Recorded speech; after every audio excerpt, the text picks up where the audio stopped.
앞으로 보면 이제 좀 이해가 될 것 같은데, 구약 율법의 수준은 말씀드렸죠. 뭐 여러 번 반복했는데 굉장히 수준 낮다. 그리고 애굽에서 나왔던 그들에게 이 생명과 평강을 주기 위한 정도의 수준이에요. 생명과 평강을. 원래부터 구원을 받는 의에 대한 얘기가 아니에요. 굉장히 수준 낮은 범법이냐 범법이 아니냐 그 정도 수준이니까 말 그대로 초등학문이죠. 초등학문. 그래서 불문법 좀 전에 말씀드렸던 내용일 것이고, 그리고 이제 성문화된 법이 우리에게 주어졌다는 것도 말씀을 드렸습니다. 그리고 폐해진 것이 있어요. 모형으로 하던, 그러니까 속죄제나 속건제는 예수님이 와서 죄 문제를 해결하실 때 모형이 폐해진 겁니다. 뭐가 폐해졌다고요? 모형이. 그리고 속죄나 속건이 필요한 이유는 뭐냐면 하나님과의 만남 때문이었어요. 그리고 제사의 의미는 동일합니다. 늘 하나님께서 우리를 만나기를 원하십니까? 만나기를 원치 않으십니까? 그래서 그 아들의 이름으로 우리가 늘 하나님 만나 뵐 수 있게 되었다는 거예요. 그래서 예수님께서 뭐라고 하십니까? 예배할 때가 왔는데, 그때가 언제라는 거예요? 내가 온 이때라는 거예요. 그래서 하나님께 예배하는 자는 어떻게 하라고요? 영과 진리로. 왜냐하면 죄 문제는 해결하셨으니까 정말 하나님과 이 사랑으로 사귐이 있고 진리를 따르는 삶으로 그렇게 바뀌어야 되는 것이죠. 완성된 율법이라고 할 때 그 신앙윤리, 생명윤리, 가정윤리, 사회윤리들은 훨씬 수준 높여서 완성하신 거예요. 구약의 수준이 낮았기 때문에. 그래서 예수님께서 이웃을 내 몸같이 이래서는 안 되고, 새 계명은 뭐냐? 내가 너희를 사랑하는 수준으로 서로 어떻게 하는 거예요? 사랑하는 거예요. 훨씬 수준을 높여주신 거예요.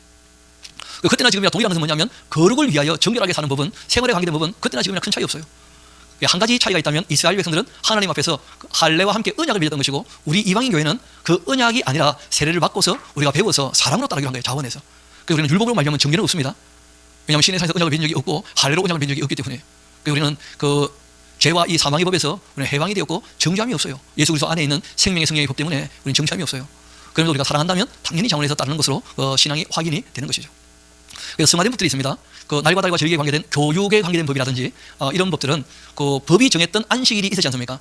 그런데 이제 우리는 예수님 부활하신 날이 참 의미 있다 해서 주일날 예배하잖아요. 주일날. 게다가 또 우리가 6월절, 예수님 그 십자가 사건으로 이미 죄와 사망에서 벗어나게 됐다고 한다면 우리는 부활절이 훨씬 더 의미있지 않겠는가. 그래서 훨씬 더 이 절기는 성화된 거예요. 또는 뭐 오순절, 성령강림. 원래 이 이스라엘 오순절은 밀보리를 추수하는 농경절이거든요. 근데 그때 우리는 말씀을 주신 그 하나님, 성령 하나님 계시가 되었으니까 오순절 성령 강림에 대해서 우리가 기억하고 기념하면서 교회가 시작된 것을 인정하는 것이죠. 그리고 뭐 초막절, 우리가 뭐 초막에 살 일이 있겠습니까? 그래. 그러다가 또 환경도 다른데, 초막절은 그들은 추수가 다 끝나요. 두 번 추수합니다. 밀보리 추수가 먼저 있고 오순절, 그 다음에 이제 무화과 따가지고 말리고 포도 따서 즙짜고 감람, 그러니까 실제 올리브죠. 올리브 짜서 기름을 다 저장해 놓으면 그러면 이제 1년 농사 끝나는 거예요. 그럼 이제 초막절, 수장절 해가지고 그렇죠? 그렇게 지키거든요. 근데 그런 부분들 우리가 뭐 추수감사절, 그렇게 우리가 하는 것이죠. 또는 우리가 그 오순절은 두 가지로 정리합니다. 맥주 감사절하고 그 다음에 성령 강림절하고 이렇게 이제 두 가지로. 그런 것은 우리가 훨씬 더 자원해서 성화된 것을 지키고 있어요.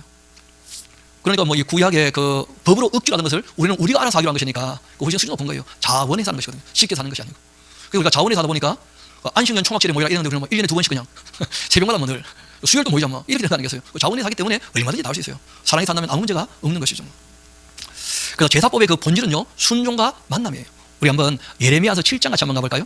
예레미야서 7장도 굉장히 중요한데, 예레미야서 그 7장 같이 한번 가봅시다.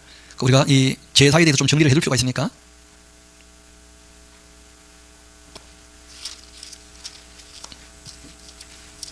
한번 봅시다. 그 21절부터 한번 읽어드릴게요. 만군의 여호와 이스라엘 하나님께서 이와 같이 말씀하시는데, 너희 희생 제물 번제물의 고기를 아울러 먹으라. 사실은 내가 너희 조상들을 애굽 땅에서 인도하여 낸 날 번제나 뭐 희생에 대하여 제사 잘 지내라고, 제물 많이 바치라고 그런 말을 한 것이 아니고 그런 명령을 한 것도 아니다. 오직 내가 이것들에게 명령한 이유가 있는데 너희는 내 목소리를 들으라고. 그러니까 애굽에 우상에게 제사는 법들이 있었을 거 아닙니까? 그렇죠? 또 가나안 땅 들어가면 우상에게 제사할 거 아닙니까? 나름대로 법들을 가지고.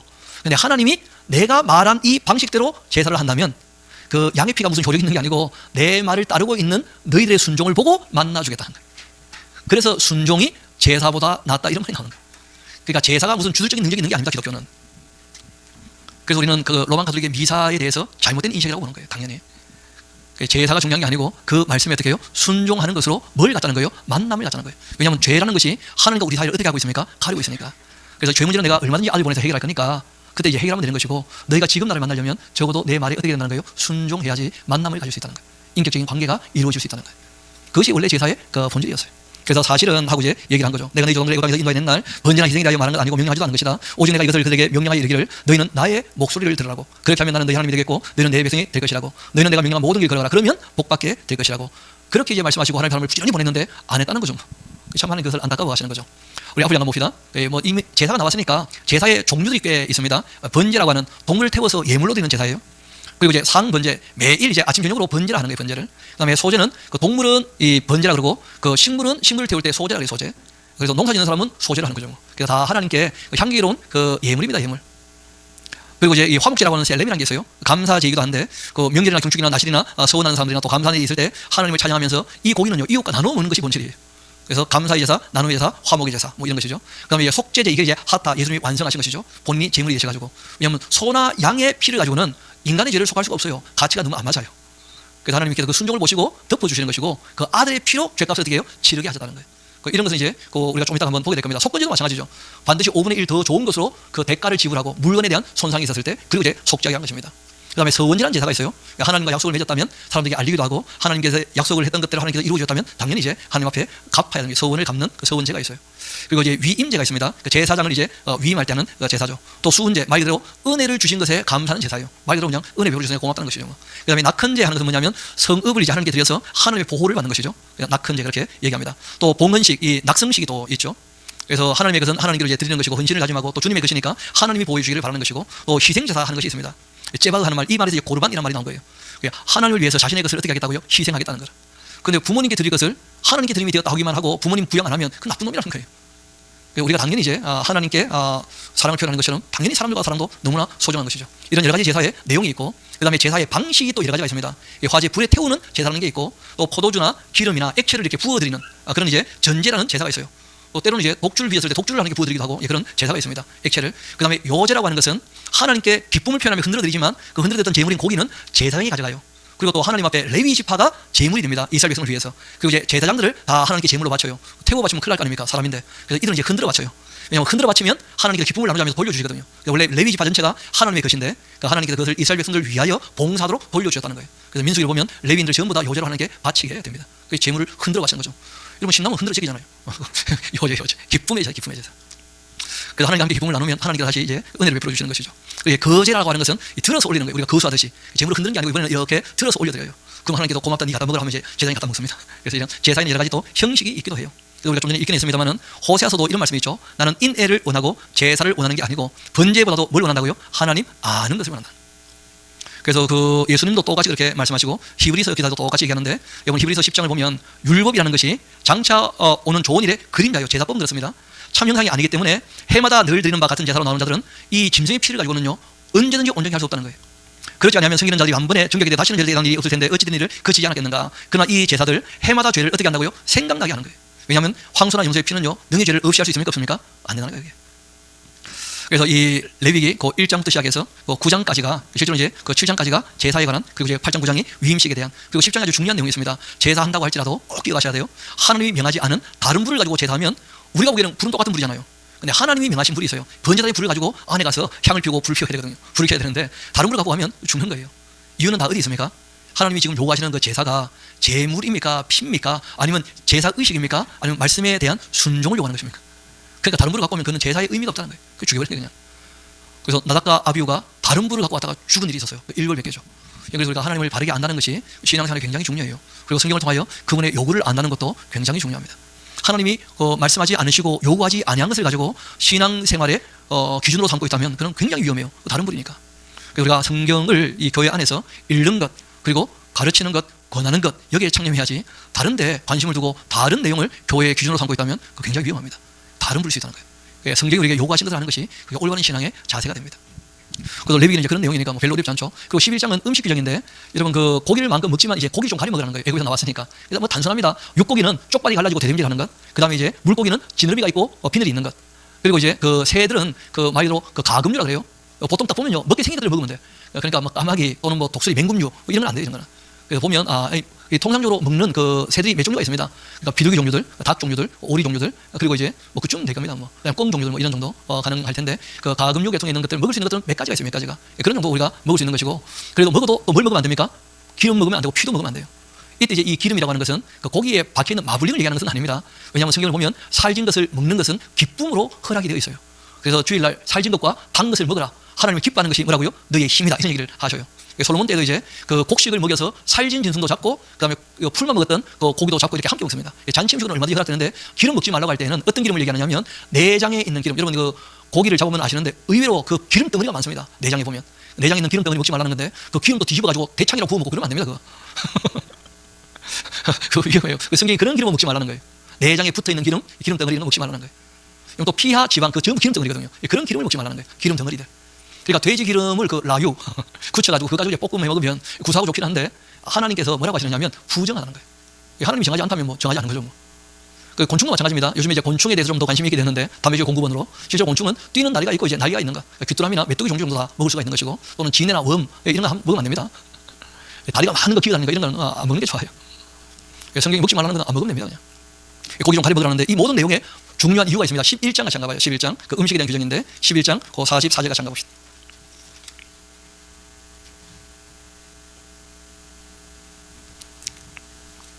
거기 보면 그 박스를 좀 쳐놓으십시오. 나는 여호와 그 너희의 하나님인데 내가 거룩하니 너희도 몸을 어떻게 하라고요? 좀 구별해서 거룩하게 하라. 땅에 기는 것, 기짐승 이런 것으로 스스로 마지 말라고요. 더럽히지 말라는 거예요. 그러니까 건강 이전에 하나님 보실 때 더럽다는 거예요. 하나님 보실 때. 여러분 아무리 정한 거 먹어도 많이 먹으면 탈납니다. 양도 중요해요. 양도. 그러니까 알고 보면 성경이 두 가지 얘기해요. 하나님 말씀이 옳다고 좀 믿으라는 거예요. 믿어. 그러니까 믿음을 가지고 먹고 두 번째는 진리를 따라서 이치에 맞게. 음식을 먹는 이유가 어디에 있죠? 생명을 위해서 먹는 거 아니에요. 그러니까 건강을 해치는 것은 어리석은 짓입니다. 우리가 조금 관심 있게 보게 되어지면 건강을 해치는 음식들이 있다는 거예요. 콜라 한 잔 마시면 지옥 간다 그런 얘기하는 게 아니고 콜라를 물처럼 마시면요 반드시 탈락이 되어 있어요. 반드시.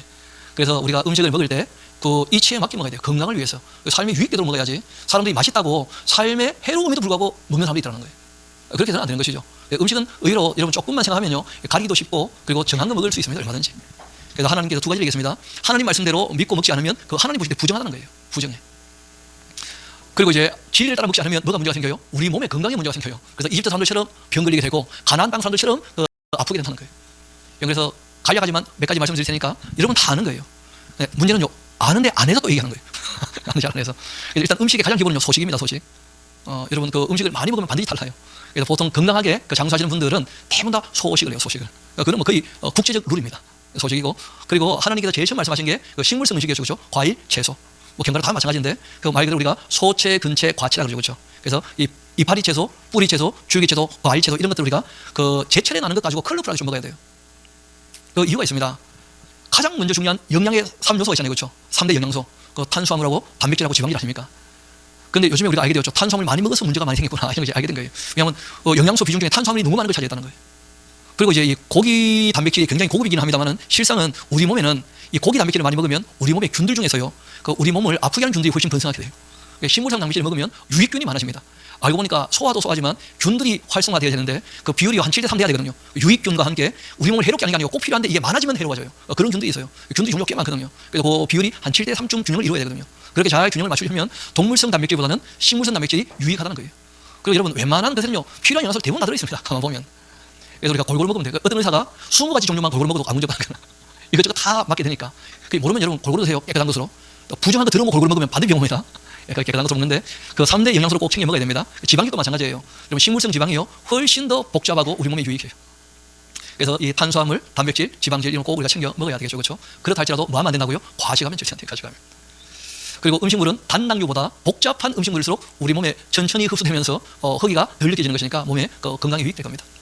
그 다음에 우리가 꼭 먹어야 되는 게 한 15가지 비타민이 있거든요. 우리 몸에서 생성되지 않으니까 이제 섭취를 해야 돼요. 그래서 보통 비타민들은 비타물질은 생명물질은 생명에 남아있어요. 그래서 싱싱한 걸 먹는 것도 꼭 필요합니다. 이런 거 소화가 잘 안 되면 익혀 먹겠지만 그러나 그 신선한 걸 꼭 먹어야 돼요. 과일과 채소 중에 신선한 걸 우리가 좀 챙겨 먹으면 이 비타민 우리가 흡수하는 큰 문제가 없고 한 가지 비타민 D는 반드시 하루에 40분 이상 햇빛을 쬐야 됩니다. 걸으시면서. 그거 안 되면 뼈는요 튼튼해질 수가 없어요. 그래서 음식만 가지고 뼈는 안 됩니다. 뼈는 반드시 광합성을 해야 됩니다. 우리가 태양빛을 쬐고 반드시 걸어서 탕탕탕 이게 두드려줘야 골밀도가 치밀하게 돼요. 이런 근육도 마찬가지고 뼈도 마찬가지인데 안 쓰면요 다 약해집니다. 안 쓰면. 그래서 이런 것들은 정말 필요한 것이죠. 그리고 또 우리가 꼭 챙겨 먹어야 되는 것이 뭐냐면 한 80가지가 넘는 그 미네랄이 있습니다. 미네랄. 말 그대로 무기물도 먹어야 되거든요. 근데 종류가 80가지가 넘어요. 그거 어떻게 다 챙겨 먹겠습니까? 이런 그래서 뭐 보조제 먹는 거 큰 문제는 없는데 그보다 더 좋은 게 뭐냐면 좋은 소금을 먹으면 돼요. 이런 거 놀랍게도 또 고기에도 채소에도 미네랄이 없는 것은 없어요. 그러니까 하나님께서 대충 챙겨 먹어도 우리 몸에 적당히 들어올 만큼 진짜 신경 써놓으셨어요. 음식에는. 그래서 여러분 웬만큼 잘못 안 하면요 실제로 문제가 안 생기는데 이렇게 문제가 생기는 거 보면 진짜 심각한 문제가 생겼다는 거예요. 너무 사람들이 많이 먹는다는 거예요. 그리고 입맛 때문에 안 먹어야 될 것을 해로울 정도로 먹고 있다는 거예요. 그런 우리가 좀 주의할 필요가 있는 것이죠. 또 한 가지는 뭐냐면 3,000가지가 넘는 그 효소가 있어요. 실제로 뭐 효소라는 게 딴 게 아니고 그 균들이 우리가 먹었던 음식을 다 분해시키지 않습니까? 분해시킬 때 한 3,000가지가 넘는 균들이 있어요. 그런 것들은 먹어서도 도움이 되지만 프로바이오틱스 해가지고 먹어도 우리가 도움이 되겠지만 유산균 먹어도 도움이 되겠지만 실제로는 우리 장내에 있는 세균들이 활성화돼야 돼요. 그러려면 섬유소, 섬유질이 있어요. 그러니까 좀 질긴 식물을 먹어서 좋은 환경을 장에 만들어주면 이런 것들이 많이 살아나게 되어져요. 여러분 우리가 단당류를 먹어버리면 뭐가 문제가 되느냐면 위에서 분해가 끝나버리면 장으로 넘어가질 않아요. 그럼 그때부터 장은요 이 유익균들이 살 길이 없어가지고 장에 문제가 생겨요. 그럼 장에 탈라면 모든 건강에 문제가 생겨요. 그래서 어떤 분이 장이 튼튼해야 몸이 튼튼하다 이런 말씀을 하시는 거예요. 그래서 이 장에 유익균이 살 수 있는 좋은 환경을 만들어주지 않으면 죄송한 얘기인데 아무리 유성이 먹어봤자 똥이 굵어지는 것 이외에는 별로 유익되는 게 없다는 거예요. 죄송한 얘기인데 우리가 변을 보면 그 수분을 날려버리면 3분의 1이 음식 찌꺼기고 3분의 1이 우리의 세포 죽은 세포 덩어리예요. 나머지 3분의 1이 죽은 균 덩어리입니다. 균이 꽤 많습니다 우리 몸에. 그다음 우리가 이 안에도 균이 많지만 밖에도 균 많거든요. 우리 몸의 세포가 60조에서 100조라고 하는데 균은요 숫자로는 훨씬 많아요. 200조에서 300조예요. 균의 숫자가. 균 무게로 달면 한 3, 4kg 된답니다. 그러니까 누가 몸무게 물어보면 균은 빼고 얘기하세요. 네 아니니까. 여러분 그런데 우리 인체가요 사람이 하는데도 불구하고 대단한 생태계 균형을 맞추고 있다는 거예요. 그 균들하고 전부 호환을 이루어가지고 우리 몸이 유지되거든요. 그러니까 그런 200조를 생각해보면요 이거는 뭐 우리 생각으로 안 되는 것이고 진짜 알아서 하고 있어요. 우리가 환경만 잘 조성해주면 이거는 뭐 창조 원리에 관한 것이니까 환경만 잘 조성해주면 균들은 알아서 잘 살아요. 알아서. 그래서 그 아이들 엄마 그 모유를 먹일 때도 엄마 그 저제 올리고당이 많고 애가 소화를 못 시키거든요. 근데 애가 소화를 못 시키는 줄 알았는데 알고 보니까 그 당분이 전부 균들의 먹이였다는 거예요. 그래서 아기가 엄마 젖을 빨아서 균들이 그때 활성화되어 있으면 이 비율이 잘 맞아 튼튼하고 건강하다는 거예요. 근데 애가 전부 소화시키고 이제 균들을 안 키워놓으면 균 200쪽에 우리가 건드리고 함께 살아야 되는데 근데 걔네들 신경 안 써주면 문제가 생긴다는 거예요. 그래서 이 섬유질, 섬유소 좀 거친 음식을 반드시 먹어야 됩니다. 그리고 놀랍게도요 이 균들이 우리 자는 시간을 체크한대요. 그래서 6시간에서 9시간 그 어딘가에 자기의 수면 시간이 있어요. 여러분 기억 아실 건데 어른들이 좀 아실 거예요. 애들은 뭐 워낙 알아서 잘 해주니까 균들이. 근데 크면요 우리가 잘 달래가면서 살아야 되는데 여러분 잠이 부족하면요 변도 안 좋아져요. 왜냐면 이게 균 때문에 균 때문에. 여러분 충분히 자면요 똥도 튼튼해요. 서양 속담에 똥이 굵으면 병 없는 작아진다 이런 말이 있어요. 그래서 성경은 우리 보고 좀 쉬라는 거예요. 적당하게. 그래서 그 섬유질, 섬유소를 안 먹으면 먹기는 먹는데 섬유질, 섬유소를 안 먹으면 포만감도 없고 소식은 해도 섬유질은 좀 많이 먹어도 영양소도 별로 없고 배도 부르지 않거든요. 그런 것도 좀 찾아 먹을 필요가 있어요. 그런 것들은 보통 어떤 데 많으냐면 그 채소 중에 하얀 채소도 있잖아요. 배추, 무, 숙주나물, 콩나물 이런 것들은 많이 먹어도 살 안 찌고요. 장은 굉장히 깨끗하게 도와줘요. 균들이 튼튼하게 잘 자라고. 그러니까 크고 흔하고 값싸고 제철하는 거 이런 것들이 항상 우리에게 유익하거든요. 여기다가 이 사과 같은 것 이런 것도 아침에 반 개 정도 먹으시면요 배변에 큰 도움 됩니다. 그 섬유질이 많거든요. 아니면 숙주나물 진짜 배부를 만큼 먹어봐요.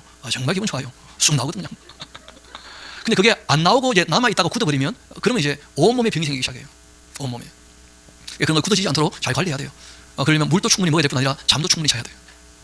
그래서 이 섬유질, 섬유소 3,000가지 그 효소 꼭 기억하시면 좋겠고 그 다음에 1만 가지가 넘는 파이토케미칼이 있어요. 생화학물질.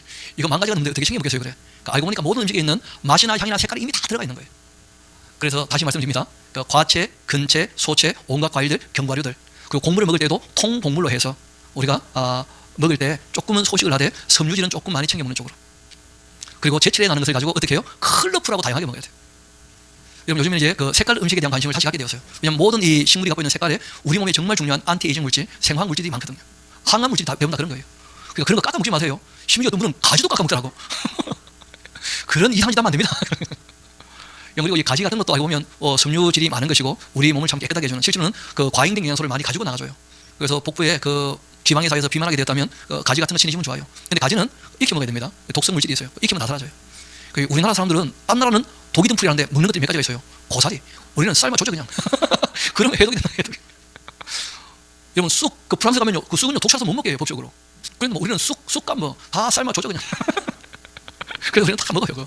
그래서 그런 것들 우리가 삶아 먹으면 그 독성 때문에 큰 문제가 되지 않습니다. 그런데 이런 것들은 생식을 많이 하면 독이 될 수가 있어요. 그래서 내추럴한데 데인저러스한 것들이 많다는 거예요. 왜냐하면 이 땅이 저주받았고 멸망받았기 때문에 유기농이라고 다 좋으냐 아니에요. 그러면 조금 공부해야 됩니다. 그래서 생식에서 독이 되는 것도 있고 어떤 것들은 그 기름에 볶아 먹어야 훨씬 더 우리에게 베타카로틴이나 이런 여러 가지 좋은 영양소들이 흡수되는 것들, 뭐 홍당무 같은 게 대표적인 것이고 그렇죠. 그런 것들은 볶아 먹는 게 훨씬 도움이 되는 거죠. 그런 것들은 뭐 시중에 나와 있는 식들이 많아요. 그리고 이도 저도 다 어려운데 몸은 좀 건강하게 좀 돌보면 좋겠다. 그러면 복잡하면 양파 드세요 양파. 그 하얀 이 음식들 중에 정말 우리 몸에 그 과잉된 영양소를 뺏어가면서 혈관을 깨끗하게 하는 음식들이 많거든요. 그래서 뭐 숙주나물이나 콩나물이나 말씀드린 대로 양파나 무나 배추나 이런 것들은 뭐 싸기도 하잖아요, 그렇죠? 그러니까 뭐 얼마든지. 그 다음에 정말 이 섬유질을 먹고 싶다. 그러면 버섯류가 참 괜찮아요. 버섯류들은 고분자 이 식품이기 때문에 그 소화가 잘 안 돼요. 그 말은 무슨 말이죠? 잘 나온다는 거예요. 이것저것 끓여가지고. 그래서 우리가 조금 이렇게 공부해 보면 도움될 만한 책들이 꽤 많습니다. 그래서 하나님이 우리에게 참 여러 가지 즐거움을 주셨는데 금욕주의로 즐거움을 누리지 못하는 것도 어리석지만 또 즐거움만 추구하다가 쾌락사랑하기를 하늘보다 더 사랑해가지고 자기 몸과 인생을 망치는 어리석은 짓을 해도 안 돼요. 우리가 거기에 대해서 균형을 좀 잘 맞춰가는 게 참 중요합니다. 그래서 쭉 들어보니까 별로 어렵진 않죠. 한 가지 제가 부탁을 드리면 잔치는 한 달에 한 번 하는 것이지 이틀이 멀다고 하는 거 아닙니다. 근데 지금 제가 이 현대인들 보니까 매일이 잔치상이야. 얼마나 뭐 과하게 먹는지. 그리고 여러분 그 바깥 음식, 식당 음식은 한계가 있어요. 거기는 맛있게 해야 팔기 때문에 거기는 맛있게 먹게 하기 위해서 너무 많은 첨가물들을 넣어요. 그러니까 짠맛이 꼭 필요한데 너무 짜게 먹으면 안 되거든요. 근데 짜야지 이게 짜릿하게 막 입맛이 땡긴다는 거라. 단 것도 마찬가지야. 적당히 은은하게 달아야 되는데 쨍해야 돼 그냥. 그러다 보니까 바깥에서 만들어 파는 것 중에 건강에 유익한 것은 거의 없어요. 그래서 스스로가 조금 수고해서 그 가정의 건강을 지킨다. 부인을 꼭 좀 생각하시고 조금 정성을 기울이셔야 됩니다. 남편을 주인으로 모시면서 정성을 좀 들이셔야 돼요. 그럴 줄 알아서 아무도 아멘 안 해보니까 우리 주님 말씀이신데 제 말이 아니고. 그런 거 조금 생각해야 되고 남편도 마찬가지로 뭐 자꾸 해로운 거 해달라 그러면 안 돼요. 그런 거 서로 간에 좀 잘 조율을 해서 하나님께서 정하다고 하신 대로.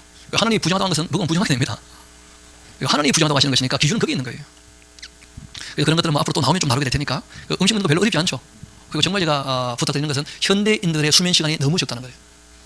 그 죽음 중에 하나가 유튜브죠, 유튜브. 그래서 반드시 6시간과 9시간 그 사이 어딘가에 내 수면 시간이 있다는 것을 잘 아시고 여러분 잠만 제대로 자도요 진짜 하루가 활기차고 신납니다. 예전에 어떤 분이 그 상담하러 왔어요. 자기 인생이 너무 고달프고 힘들대. 제가 얘기했어요.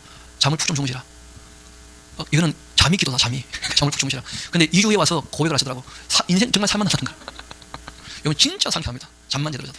정말 활기가 있게 되어지고. 그래서 하나님이 창조하신 창조 원리를 따라 살면요 삶이 참 즐거워요. 그래서 스스로 고달픈 대로 가지 않도록 조금 생각을 해야 됩니다. 저도 어릴 때는 그런 걸 잘 몰라가지고 그래서 뭐 스스로 고달프게 하는 게 이게 막 충성하는 줄 알고 그렇게 오해가 좀 있었었는데 하나님께서 그런 걸 원하시는 게 아니에요. 그래서 성경이 우리에게 부탁하시는 대로 그렇게 지내면 참 좋겠다. 그래서 이 레위기 율법을 주신 거예요.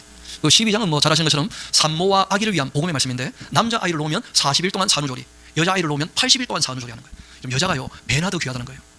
이유가 있습니다. 여자는 혼자가 아니고요 여자 몸에는 인류가 담겨 있어요. 하와 할머니 그 몸에는 인류가 담겨 있었어요. 그래서 아담이 자기 부인 이름을 왜 하와라고 지었느냐, 온 인류의 뭐라는 거예요? 어머니라는 거예요. 하와에게 인류가 담겨 있었던 것이거든요. 그래서 하나님께서 여자를 배나 더 소중하게, 그리고 남자를요 배나 더 존중해야 돼요. 가끔 보면 막 물병도 제대로 못 따면서 까불고 그러면 안 돼요. 우리가 다 따주는데 그래. 힘도 없는 게 까불고 그러면 안 돼요. 진짜 해보면 누가 세겠어요 그래. 왜 안 되느냐, 한 대 때문에 죽을까 봐 겁나가지고 안 되는 거예요. 그게 너무 까불지 마요. 정말 서로 존중해주고 그리고 서로 소중히 여겨줘야 돼요. 나중에 신앙할 때 다시 또 그런 것들이 반복돼 나올 테니까 12장 내용은 우리가 더 잘하죠. 뭐 요즘에는 산후조리, 그 산후조리원 다시 있던데 뭐 이제 뭐 산후조리 너무 잘하고 있으니까 거기에 대해서는 뭐 이미 율법이 얘기한 이상으로 하니까 뭐 할 말이 별로 없습니다. 제가 보기엔 너무 지나치게 하는 것 같아요. 너무 비싸게 사치하게 뭐. 그리고 이제 그 13장, 14장은 여러분 13장은요 병을 진단하는 방법이에요. 이때 나오는 그 나병이나 악성 피부병은 지금 우리가 얘기하는 나병하고는 개념이 좀 달라요. 이거는 자연 치유가 되는 병들이거든요. 그런 것이기 때문에 우리가 얘기하는 한센병하고는 좀 개념이 다릅니다. 개념이. 그럼에도 불구하고 이제 그 피부에 병이 나타나는 것은 문제가 심각하다는 거예요. 그래서 격리시키도록, 그리고 격리해서 2주 동안 관찰해요. 여러분 보통 균들이 2주 정도 살거든요. 2주 정도. 2주 지나면 이제 돌아오게 됩니다. 여러분 앞을 봐요. 떡을 보지 마시고. 사람이 떡으로만 사는 게 아니에요. 여러분 거기서 떡 꼬작꼬작 맛있게 먹겠죠? 저는 먹도 못하는데. 그러니까 앞을 봐요. 그런 거 조금 생각해 봐야 돼요. 그래서 병을 진단하는 것이 요즘에 뭐 정기검진하니까 아무 문제 없잖아요. 그 14장은 이제 병이 나았을 때 확인하는 절차예요. 정맥하는 거 예식들이거든요. 우리가 병 나았다고 해서 생활을 바꾸지 않으면요 똑같은 병 또 듭니다. 거의 모든 병이 생활에 관계된 병이에요. 무엇을 먹고 무엇을 마시고 어떻게 사느냐가 그 병을 키우는 거거든요. 그래서 생활을 바꾸지 않으면 그 병은 또 오는 것이니까 그 정맥계 예식을 하고 난 다음에 예수님께서 하시는 말씀이 있어요. 다시는 병이 너에게 있지 않도록 죄를 짓지 마라, 이런 부탁 하셔요. 그러니까 우리가 삶을 좀 건전하고 그리고 경건하게 건강하게 좀 우리가 바꿔갈 필요가 있습니다. 그런 것이 원래 율법의 내용이니까 진짜 복음이죠, 복음. 그 다음에 이제 그 16장 가면 15장이죠. 15장 가면 유출병에 대한 내용이 나오는데 15세 이상 넘어가면 이제 그 성계에서 고름이 흐르나 피가 흐르는 그런 더러운 곳에는 가지 말라는 거예요. 그리고 거기에 부탁이 재밌는데 더러운 곳에 접촉했다면 물로 씻으라는 거예요. 굉장히 상식적이죠. 근데 여러분 잘 아시는 것처럼 의사들이 손 씻기 시작한 것이 150년이 채 안 됐어요. 의사들이 손 씻을 줄 알게 된 것이. 근데 무려 지금부터 3,500년 전에 흐르는 물에 씻으라는 거예요. 그게 사람을 깨끗하게 하는 것이라고. 옛날에 유아 사망률이 높았던 이유가 있었습니다. 의사들이 피 묻는 손을 자랑스럽게 했다는 거예요. 그 손을 또 애기를 받았기 때문에 애들이 감염돼서 많이 죽었어요. 그 흐르는 물에 씻기만 해도 유아 사망률이 80% 줄었거든요. 뭐 지금은 유아 사망률이 거의 없다시피 하죠, 그렇죠? 우리나라만 해도. 근데 문제는 유아 사망률은 죽었는데 아이 결혼하고 애도 안 가죠. 더 큰 문제라. 여러분 그리고 참 끔찍한 얘기지만 낙태가 의외로 많다는 거예요. 낙태가. 예전에 유아 사망률 이상으로 낙태되어서 사라지는 아이가 너무 많다는 거예요. 그래서 여러분 무책임한 짓을 하면 안 돼요, 사람이. 기독교인이 정말 책임 있는 삶을 살아야지. 생명을 소중히 여겨야지. 무책임하게 살아서는 안 돼요. 그런 걸 좀 생각해 봐야 됩니다. 그래서 낙태까지 생각해 보면요 지금도 평균이 확 떨어질 거예요, 그냥. 그래서 이런 것들이 이제 통계에 안 잡히게 완전히 따로 이제 계산을 하기 때문에 그런 것인데 정말 생명을 소중히 여겨야 돼요. 15장이 바로 그런 것이죠. 흐르는 물을 어떻게 하라고요? 씻으라고, 깨끗하라는 거예요. 16장은 속죄일인데 아사셀의 용서라 그래서 한 마리는 무인증으로 내보내고 한 마리는 안수하고 죽여요. 그게 무슨 말이냐면 새해가 시작됐을 때 죄와 결별하고 죄를 멀리 보내라는 거예요. 그래서 예수님의 별명이 바로 속죄를 위한 하나님의 어린 양인 동시에 세상 죄를 지고 가는 뭐라는 거예요? 하나님의 어린 양이라는 거예요. 그래서 유월절 양이기도 하시고 세상 죄를 지고 가는 아사셀의 염소이기도 하시고, 그래서 예수님이 세상 죄를 지고 가셨기 때문에 우리에게 어떻게 살지에 대해서 반대급부로 말씀하신 게 산상수훈이에요. 그러니까 죄를 떠나는 방법은 두 가지밖에 없습니다. 하나는 예수님의 그 십자가 사건이 믿어져야 돼요. 정말 나의 죄를 어떻게 하셨다고요? 속하셨구나. 두 번째는 그 하나님의 말씀인 산상순을 따라 살아야 죄를 떠나 사는 거예요. 예수님의 속죄 사건이 있었지만 산상순을 안 따르면 여전히 죄를 지으면 죄의 종이라, 여전히. 그래서 예수님께서 죄를 속하시는 방법 두 가지라는 걸 꼭 기억하셔야 됩니다. 속죄, 희생양이기도 하고, 또 하나는 뭐라고요? 세상 죄를 지고 가는 하나님의 어린 양이에요. 속죄에 대한 개념이죠. 그래서 죄와 이 결별하고 죄를 멀리하고, 그렇게 이제 말씀하신 것이고, 그리고 이제 17장 가게 되시면 생명윤리의 가장 기본이죠. 생명을 소중히 여기라는 거예요. 그러기 위해서 절대 피나 기름을 먹지 말라는 거예요. 기름은 우리 몸의 그 건강 때문에 문제가 되는 것이고, 피는 죽이는 것에 생명을 취하는 것이니까 그건 먹으면 안 돼요. 피나 기름을 절대 먹지 말라고 몇 번이나 이렇게 강조해서 말씀하십니다. 그리고 무엇보다 이 생명이라고 하는 것은 그 생명 자체를 소중히 여기는 것이니까요. 여기까지 한번 정리합시다. 신앙 윤리는 가장 기본이 뭐라고요? 하나님 계신 것을 인정하는 것에서, 두 번째는 그 하나님을 경외하고 사랑함으로써 그 하신 말씀에 순종하는 것, 이것이 신앙 윤리의 뭐라는 거예요? 가장 기본이라는 거예요. 두 번째, 생명 윤리는 가장 기본이 뭐냐면 생명을 위하여 건강과 위생이 중요하다는 거예요. 그리고 생명 자체를 소중히 여겨야 돼요. 그리고 생명 자체를 소중히 여기려면 대하는 자세가 온유라는 거예요. 온유. 여러분, 생명은 따뜻하고 부드러울 때 생명력을 얻게 되어져요. 여러분, 추우면 움돋지 않습니다. 밭을 갈아엎어서 부드러워지지 아니하면 자라지 못해요. 그래서 예수님께서 너희 만밭도 갈아엎으라 얘기를 하시는데, 반드시 온유와 그리고 이제 이 가정 윤리할 때도 나오게 될 겁니다. 겸손, 이런 게 살아가는 이 삶의 가장 기본되는 방식이에요. 온유와 겸손.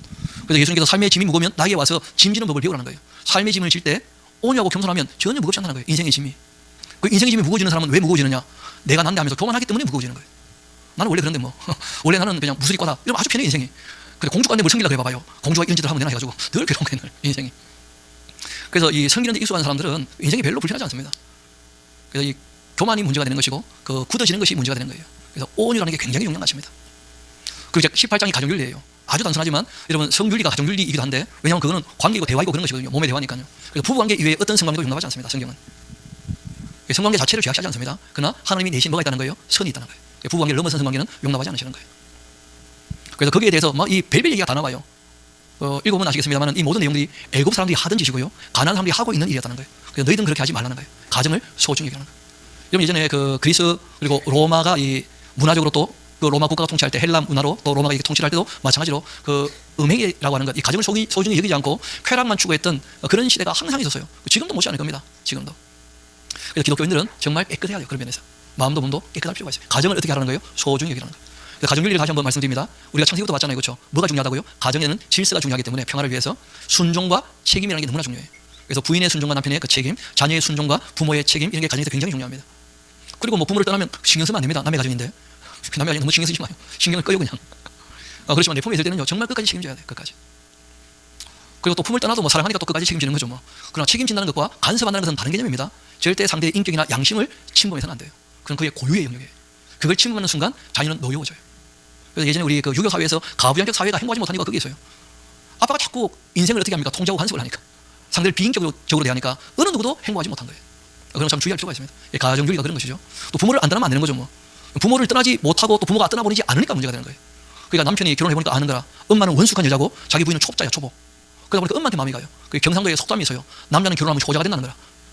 자기 일을 위해 희생하는 여자가 따로 있어. 엄마는 해달라는 거 다 해줘. 부인은 그 잘 안 해준다는 거라. 그러니까 부인이 이제 안 해주고 사랑을 못 받다 보니까 마음이 또 어디로 흘러가는 거예요? 자녀에게로. 그래서 이게 악순환의 고리가 끊어지지 않아요. 여러분, 그 우선순위가 있다는 걸, 질서가 있다는 걸 꼭 기억하셔야 돼요. 그래서 남편보다 자녀를 먼저 생각하는 그 가정은요, 행복하기 어렵습니다. 하나님의 그 질서를 무너뜨리기 때문에 행복하기 어려워요. 그런데 그 질서와 우선순위가 명확하면요, 모든 가정이 안정적이고 평화로워져요. 그래서 그 부인의 역할이 중요합니다. 그 가정에 말 그대로 해 안에요. 집 안에 태양이니까, 장막이 주인이니까, 올리브 아닙니까? 그래요. 장막이 주인이니까. 그러니까 여성들의 역할도 굉장히 중요한 거예요. 그래서 가정의 질서, 순종과 책임이라는 거 꼭 기억하시고, 그 다음에 가정을 우리가 쌓아 올릴 때 대화라고 하는 벽돌을 가지고 가정에 벽을 쌓는 거예요. 그래서 대화가 편한 가정은요, 그 말 그대로 따뜻합니다. 다 방패를 막아주니까, 찬바람을. 대화가 없는 가정은요, 싸늘해요. 냉랭하고. 뭐 당연하지 않겠어요? 그래. 대화가 이루어지려면 아주 쉬운 삶의 자세가 있습니다. 겸손하면 대화가 돼요. 교만하면 대화가 단절됩니다. 그래서 말씀드린 것처럼 온유와 겸손이 말하는 거예요. 삶의 가장 기본이죠. 그 다음에 20장 가면 마땅히 죽어야 될 죄가 있어요. 이것 안 하면 죽는 거예요. 그거 안 하면 사회 가치가 없는 거죠 뭐. 하나님이 인간으로 만드셨는데 인간의 도리를 안 하면 인간으로서의 가치가 없다는 거예요. 20장 마땅히 죽여야 할 죄죠. 그 다음에 21장과 22장 가게 되면 제사장의 처신 규례인데, 하나님 앞에서 재정적인 문제에서 깨끗하기를 바라시는 거예요. 그 어느 정도 깨끗하기를 바라시느냐. 제사장이 주시는 그 떡이나 고기가 있지 않습니까? 그렇죠? 이거를 자기 딸에게는 줄 수 있어요. 시집간 딸에게는 절대 주면 안 돼. 남의 가정이니까. 하나님이 제사장에게 주신 것을 그 자기 가정 넘어서 나눌 수는 없다는 거예요. 그렇지만 뭐 죽을 지경이면 나눌 수 있죠. 다윗처럼 굶어 죽게 생겼다면 하나님이 진설병 원래 제사장 건데 그걸 줄 수는 있죠. 그러나 일상적으로 그 모든 이 재정적인 문제가 깨끗해야 될 필요가 있다는 거예요. 그런 이제 아주 중요한 개념이죠. 뭐 제사장이 있을 때에는. 그래서 이 제사장 최신교라고 얘기하는데 뭐 달리 표현하면 앞에서 일하는 사람들은 좀 더 모범을 볼 필요가 있다는 거예요. 솔선수범. 그 예전에 제가 신학대학 다닐 때 우리 교수님 하신 말씀이 재밌었어요. 너희들이 뭐 따로 돈을 버나 뭘 하나 목사는 안 착하면 쓸모가 없다는 거야. 남보다 착하기라도 해야지 그래.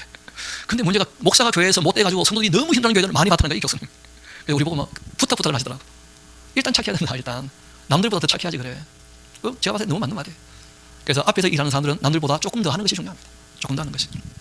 그리고 이제 23장 가게 되시면 여러분 23장이 이제 그 지금 우리가 좀 전에 얘기했던 절기 명령이거든요. 여러분 절기 명령이 곧 뭐라는 거예요? 이게 문화 명령이고 문화 명령이 곧 교육에 대한 명령이에요. 그래서 여러분 그 6월절에는 해방에 대한 교육을 합니다. 오순절에는 율법을 가르쳐요. 그리고 초막절에는 통합 교육을 해요. 국민 교육을. 실제로 저희는 교육의 시간이에요. 교육에 대한 시간. 그래서 이 교회에서도 교육하는 시간이 꼭 필요한 것이고, 그리고 특별히 시간을 내어서 교육하는 게 꼭 필요한 것입니다. 그 실제로 뭐 교육이 너무 없다시피 하죠. 그렇죠? 예배 이외에 행사 이외에 교회에서 이 성경에 대하여 교육하는 시간들이 너무 좀 부족하지 않나 하는 생각이 있어요. 그래서 우리는 조금 그런 분에서 한번 하라는 대로 한번 해보자 하고 이제 이렇게 하고 있는 것이죠. 그리고 이제 24장 가게 되면 성소를 관리하는 떡상과 분향단을 관리하는 방법에 대한 이야기입니다. 생추리죠 뭐. 성소를 잘 관리하는 것 참 의미가 있는 것이고, 그 다음에 25장 가게 되면 그 사회 복지 제도입니다. 안식년, 희년, 토지 물기에 대한 내용인데 이런 내용들은 지금 우리가 뭐 이 복지 제도가 잘 되어 있고 더 발전해야 되겠죠, 그렇죠? 실제로 더불어 살아가는 방법이에요. 그 중에 한 가지 우리가 참 거의 모든 인류가 놓쳐버려서 모든 인류가 괴로워하는 것이 있습니다. 그게 바로 부동산에 대한 문제, 토지에 대한 문제. 여러분 원래 이 토지는 사람의 것이 아니고 다 하나님의 것이에요. 잠깐 하나님 것을 빌려 쓰는 것뿐입니다. 그래서 이 땅은요 사고 팔 수가 없어요. 그런데 놀랍게도 등기해가지고 자기 앞으로 해놨더라고. 언제 하나님이 땅을 판 적이 있습니까? 그러니까 언젠가 누군가는 훔쳐온 거예요, 하나님의 것을. 근데 문제는 이 부동산 가격이 올라버리니까 사람들이 수고한 것이 자기 몫으로 돌아오지 않고 땅값으로 다 들어가는 거예요. 집값으로 다 들어가버리고. 그러니까 그렇게 수고하고 애쓰는데 전혀 자기의 삶을 향유하지 못한다는 거예요. 이 부동산 때문에. 근데 이것이 구약에도 그러고 지금도 그러고 신약에도 마찬가지였어요. 부동산은요 하나님도 의료 모양이라. 그래서 예수님이 그런 얘기합니다. 요도 굴이 있는데 나도 이 땅에서 부동산 안 된다. 나는 머리 둘 곳이 없다는 거예요. 예수님 웬만하면 다 책임지겠다고 하시는데 먹을 거 마실 거 입을 거 염려하지 말라고 하잖아요. 책임 다 진다고. 근데 지금 얘기할 때는 저는 딴 얘기예요. 내가 하나님 나라를 다 지어놓을게. 이 땅은 안 된다 보니까 나쁜 놈들이 다 훔쳐가지고 부동산이 참 어렵다는 거예요. 원래 그 토지에 대해서 하나님의 것이고 온 인류가 함께 이것을 다 관리하고 운영한다고 하는 그 개념이 있었다면 그 좀 바뀌었을 텐데 그게 안 됩니다. 욕심 때문에. 안타깝지만 뭐 안 되는 것이지만 이론적인 원리는 그래요. 안식년 또 희년, 그러니까 7년째가 되면 노예는 해방하고 그리고 49년이 되면 토지는 원주인에게 돌려주라는 거예요. 하나님이 나눠주신 기업이 있거든요. 그러니까 누구나 다 한번 태어나면 자기의 삶을 향유할 수 있도록 다 배분해 주셨다는 거예요. 이스라엘 백성들에게 먼저. 참 안타깝게도 그런 원리가 통하지 않아서. 그래서 나중에 우리가 보겠습니다만 이사야서를 보면요, 토지에 토지를 잇대고 가옥에 가옥을 잇대는 부동산을 삶의 건강으로 삼지 않고 투기의 대상으로 삼아서 그 부동산으로 떼돈 벌려고 하는 사람들 하나님께서요 명시해놨어요. 지옥 간다고. 그래서 우리가 그런데 조금 정신을 차려야 돼요. 근데 뭐 교회가 조금만 크지만 막 교회가 땅 사기 바빠가지고 그건 진짜 위험합니다. 진짜. 하나님이 원하시는 것과 너무 다르게 하는 거예요. 그 다음에 이제 26장 내용이 바로 이 1장부터 25장까지 내용대로 살면 그 순종하는 것에 뭘 주시는 거예요? 복을 주시는 것이고, 그리고 순종하지 않으면 뭐가 임하는 거예요? 벌과 징계와 저주가 임하는 것이죠. 그런데 하나님께서 안 들으면 7배를 더, 안 들으면 또 7배를 더, 안 들으면 7배를 더 4번씩이나 하나님께서 기회를 주시지만 그래도 안 되면 마지막 징계가 나라가 무너지는 거예요. 나라가 무너지는 정도의 징계가 있게 되었을 때 벌을 순위 받고 하나님을 찾으면 회복될 것에 대한 말씀도 하셨어요. 그런 길은 또 있는 것이죠. 그리고 27장은 그 세금에 관계된 거예요. 그러니까 노동력에 따라서 일정 양의 그 세금을 내어서 그 성막이 운영되고 관리돼야 될 거 아닙니까, 그렇죠? 여러분 그 성막 같은 그 큰 건축물이 하나 있으면 그거 관리하는데 끊임없이 비용 들어가요. 수선하고 보수하는데. 그 저희들은 뭐 이 빌딩에 있으니까 우리는 또 여기에 대해서 이제 일정하게 뭐 평수 따라 관리비를 다 내거든요. 관리비를 안 내는 교회는요 보수 유지비가 또 끊임없이 들어가요. 끊임없이. 그러니까 뭘 갖고 있으면 늘 돈 들기 마련이야 그냥. 그래서 우리가 이 레위기 내용은 그래 별로 어렵지 않죠. 제일 먼저는 뭐라고요? 신앙에 대한 윤리. 두 번째는요 생명에 대한 윤리. 세 번째는요 가정에 대한 윤리. 그 19장부터 25장까지는 사회 윤리예요. 그 사회 윤리를 다시 간략하게 정리하면 이렇습니다. 긍휼과 자비와 공의와 정의라는 거예요. 이게 사회 윤리의 근간이에요. 그래서 우리가 뭐 하나님의 그 윤리를 따라 살면 인류가 다 행복하죠, 당연히. 하나님이 정말 바라시는 것은 그런 것이거든요. 근데 성경을 보니까 하나님이 원하시지만 뜻대로 안 되는 것이 대부분이라는 거예요. 인간의 그 교만과 욕심 때문에. 선악과 안 먹는 것부터 하나님 뜻대로 된 게 아무것도 없다는 거예요. 인류 시초부터 해서. 이스라엘 백성이 제단 나라의 관을 감당해주기를 원하지만 하나님 뜻대로 잘 안 되더라는 거예요. 그 안 되는 얘기를 우리가 역사에서 확인하게 될 거예요. 그 안 되는 과정에도 하나님께서 예정하신 것을 이루고자 또 어떻게 힘쓰고 애쓰시는지, 천하 만민을 사랑하셔서 하나님이 어떻게 희생하시며 일을 해나가시는지 우리가 그런 걸 좀 보게 될 겁니다. 그리고 이제 우리가 살필 내용이 뭐냐면 그 민수기겠죠. 민수기. 이런 뭐 음식에 힘하는 거 딴 게 아니고 앞으로 한번 봅시다. 여러분이 목사님 딸아이인데 2009년도 사진이니까 4월. 얼굴에 아토피가 이 정도면 온몸은 엉망이거든요. 그런데 이 아이에게 아이스크림 주면 잠깐 참아 달콤하고 하니까. 근데 그게 또 첨가물이 들어가 있어가지고 또 더 번지는 거야. 그래가지고 이 아이가 엄마하고 목욕을 하기를 꺼릴 정도로. 왜냐면 자기 몸이 자기가 봐도 끔찍하니까 뭐 엄마 안 보여주려고. 그런데 이제 이 아빠 되시는 분이 성경 강좌에 들어와서 그 말씀을 잘 정리하고 이제 생활을 건전하게 또 음식도 깨끗하게 가려야 되겠다 해가지고 자기 딸아이를 위해서 아예 집부터 황토집으로 다시 지었어요. 시골 마을에서. 그리고 음식을 다 가려 먹었는데 이런 게 지금 4월이 보이죠. 5개월 지났는데 이렇게 바뀌었어요. 음식의 힘이 대단합니다. 약으로 되는 게 아니에요. 약은요 증상 치료지 원인 치료가 안 돼요. 원인 치료는 생활을 바꿔야 돼요. 생활을. 그리고 이제 2012년 이제는 뭐 팔뚝이 남아 있는 것도 거의 다 없고 뭐 그리고 뭐 대학 들어가니까 뭐 쌍꺼풀 수술해서 더 예뻐지고 뭐. 아, 여러분 이건 끔찍하잖아요. 그런데 음식을 채식으로 바꾸고 할 수 있는 게 아무것도 없으니까 운동을 했어요. 굉장히 빨리 이제 바뀌었겠죠 몸이. 그렇죠. 6개월 만에 이렇게 바뀌었어요. 그러니까 이런 것은 약 발라가 되는 게 아니에요. 약 발라도 되는 게. 수술한다고 되는 게 아니에요. 여러분 생활이 바뀌면요 진짜 많이 바뀝니다. 그중에 특별히 식생활이 바뀌면 많이 바뀌어요. 식생활이 바뀌면. 그래서 우리가 멀쩡한 사람이 되어가지고 자기 몸 하나 근사 못한다. 그 좀 문제가 있잖아요. 예전에 누가 그런 얘기 하더라고요. 내 이웃을 뭐처럼 사랑하라고요? 자기 몸같이. 자기 몸 관리도 안 되는데 어떻게 이웃을 하겠어요? 민폐나듯이. 그렇잖아요. 그러니까 좀 전에 말씀드렸던 대로 하나님 보시기에 좀 정결하게 부정하지 않게 그리고 좀 건전하고 경건하고 건강하게 그렇게 사는 방법을 다 말씀하셨으니까 실제로 우리가 모르지 않거든요. 그걸 좀 잘 적용해서 상식을 가지고 그래서 하나님 말씀을 믿고 그리고 진리에 따라서 이치에 맞게 이렇게 살면 참 도움이 될 것입니다.